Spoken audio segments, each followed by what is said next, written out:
Assalamualaikum, hai, saya Arif Pilus. Welcome back dalam Journal Vaganza.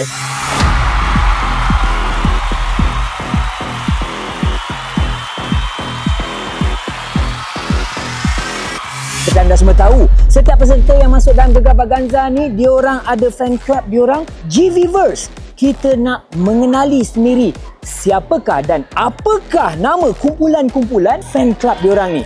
Let's go, kita kick off. Syahid!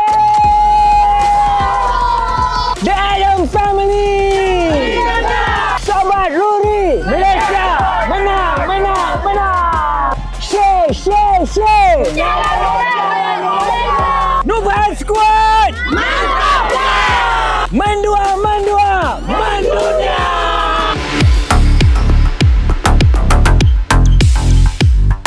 Okey, perbezaan season lepas dengan season ni ramai-ramai artis yang kita tak pernah jumpa tau. Jarang jumpa, jarang nampak. Especially first kita ada Dato' Ilain Kang, memang jarang sekali, tak artis 60-an.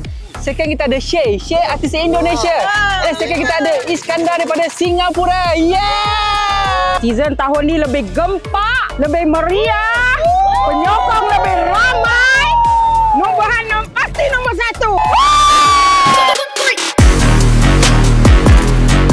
Okey, kita ramai lagi yang kita nak, yang legend-legend, especially those yang dah lama tak muncul. Dah Fazira, Ella, siapa lagi? Anwar Zain, M. Nasir. Itu bukan nasi besar, meletup MJSA.